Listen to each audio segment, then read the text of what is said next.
Welcome to Creepypasta. Please like, share and subscribe. This will help us make more content for you. Thank you. Experiencing the spiral of a time glitch. Let me describe to you how it feels to be in the middle of a glitch in the universe, for days on end, slowly realizing the isolation of being on an objectively different continuum from everyone around you. Back when I was in college, a creeping time phenomenon created no small headache in my life, and forever changed how I appreciate basic assumptions, like time and continuity. For context, this was before I, and most other university students, carried a cell phone. For me, and most everybody else in those days, clocks were primarily on your wrist, on walls, on appliances, and on your nightstand. They were not synchronized to the internet, you set them yourself, and it was normal for them to be a minute or two off from each other. If the electricity went out, you had to reset every clock that didn't have a battery backup. I didn't usually wear a watch, so I just kept an eye on clocks at home or at class. All of this becomes important later. It all started when I missed the bus. Specifically, I missed the shuttle bus to campus. That was annoying, of course, because it meant I would be late to my morning class and have to hoof it a little more than a mile or so to Central Campus. I was rarely late, so my professor probably wouldn't give me a hard time. No big deal, just an internal eye roll and a self-promise not to miss the bus tomorrow. The next day, I kept closer tabs on the time as I went through my morning routine. I stepped outside with easily a minute or two to spare before the shuttle's assigned stop time, locked my door, and jogged across the community lawn to the bus stop on the corner. I got there just in time to see the bus leaving on its way through the next intersection. Privately piqued. What kind of acrimonious prick of a bus driver leaves a popular bus stop early? The next shuttle would be at least 12 minutes later, so I speed-walked to campus and arrived at my morning class just late enough to annoy the professor, for the second day in a row.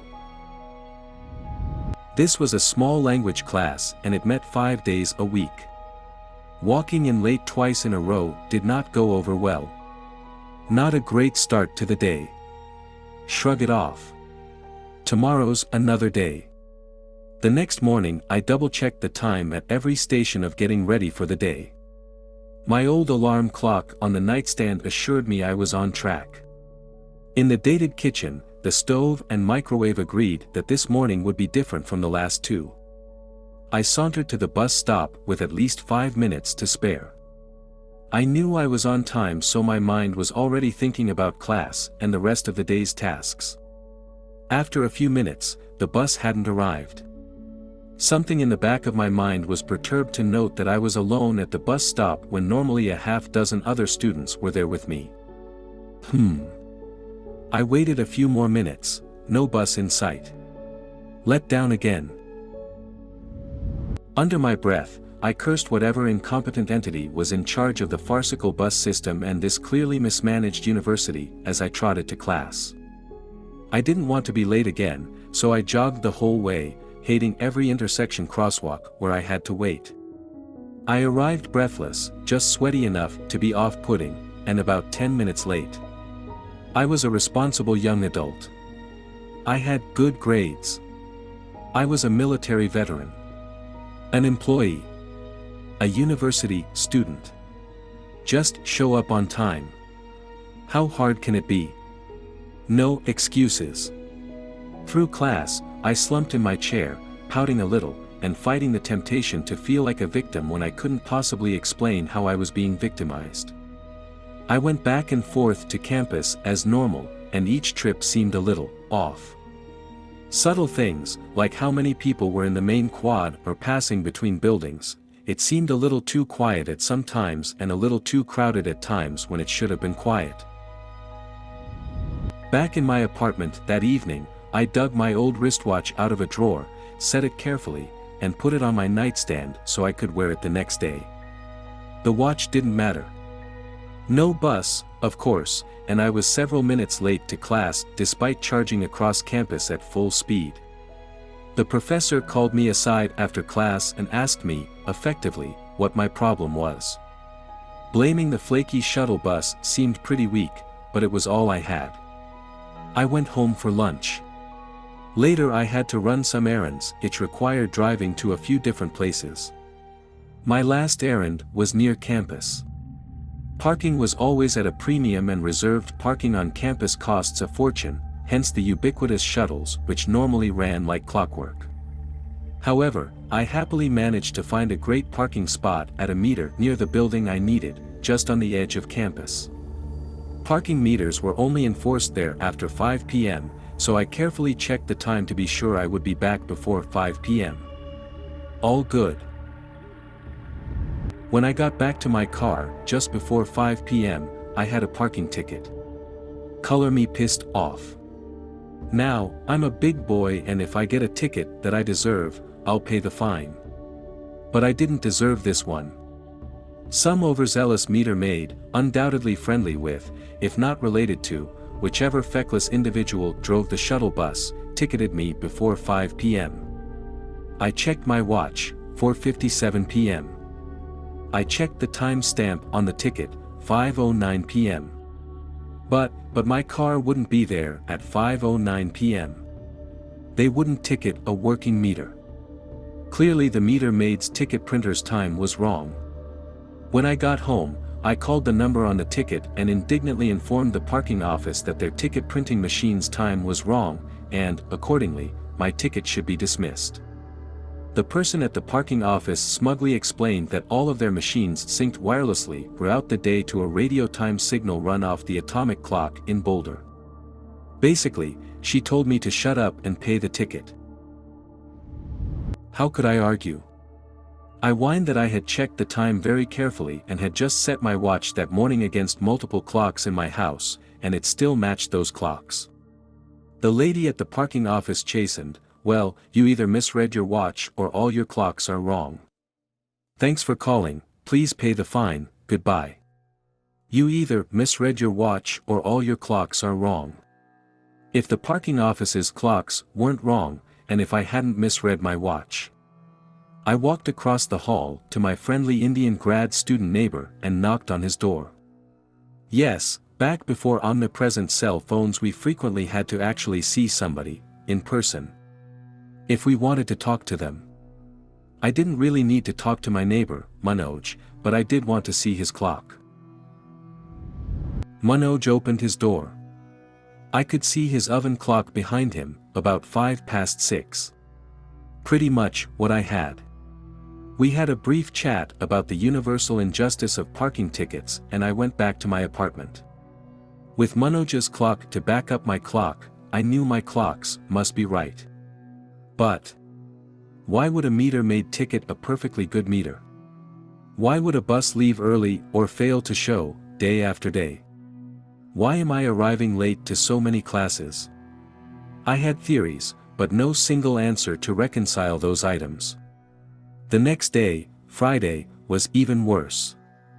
I didn't even bother wearing a watch or trying to catch the unreliable shuttle which had been so faithful until this week. I left my apartment 20 minutes before class started, walked the mile in about 10 minutes including intersections, and showed up 10 minutes late. The professor glared at me and all I could do was glare back because now we're both ticked off. I seriously began to consider that I was the unsuspecting victim of a vast prank. Everywhere I went, I seemed to be in a slightly different time zone from others. Everybody seemed to be acting naturally, but it was like the whole of campus was slightly accelerated, slightly more informed, except for me. Was this paranoia? Was I going crazy?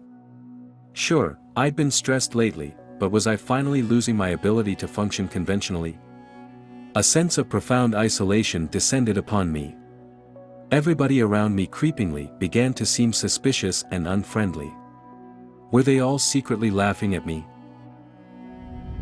All I could do was try to carry on as normal, but I didn't feel normal at all. Back home, I locked my door and closed the curtains.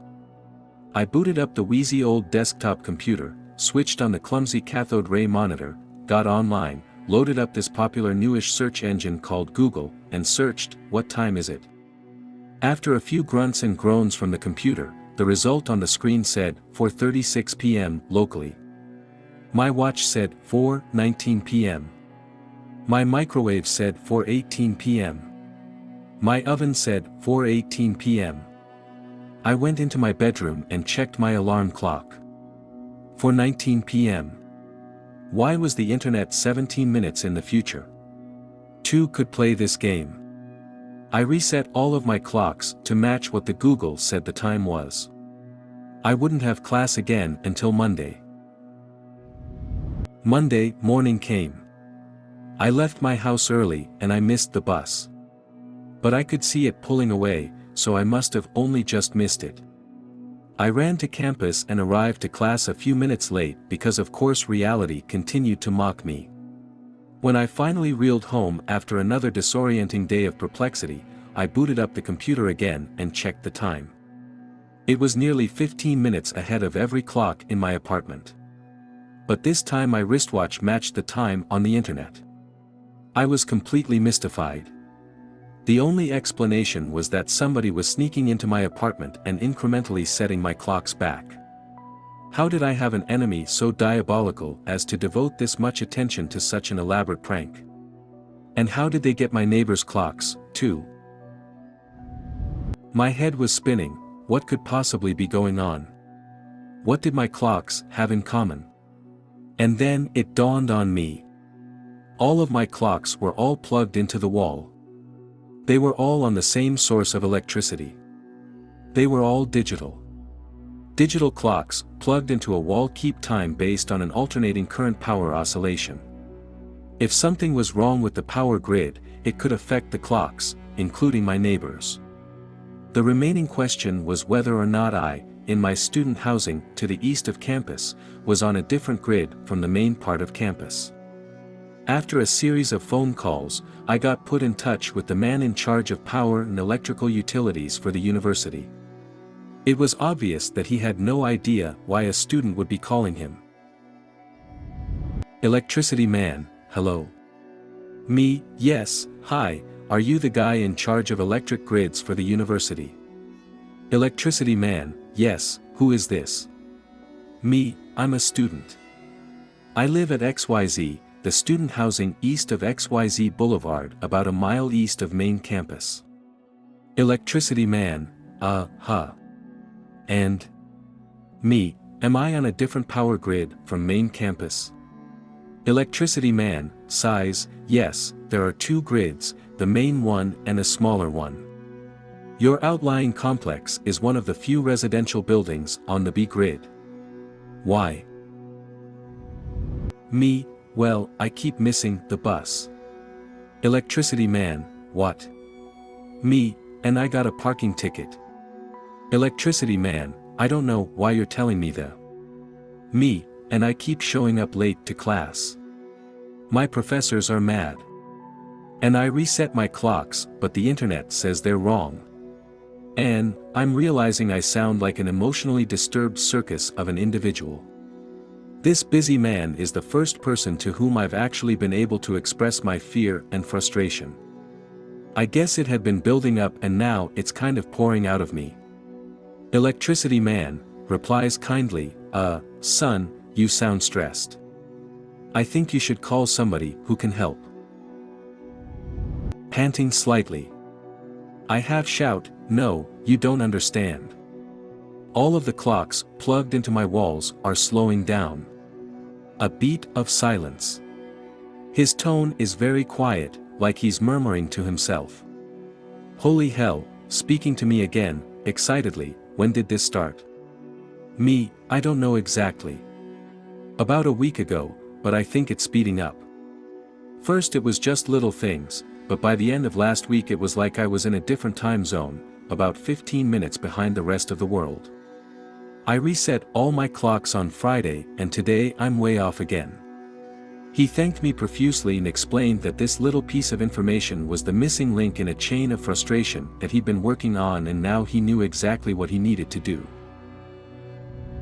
Something about the electrical load on the grid not being properly synced to the generator's frequencies. I really wasn't in a state of mind to follow the explanation. He hung up before I could ask him if he could call the parking office and perhaps my professors and put in a kind word for me. I didn't miss the bus the next day. I was extra pleasant to the driver. But the parking people still made me pay that parking ticket. Do you have a creepy story? Please share it with us in the comments, and we will post it on the channel. Please subscribe. Thank you.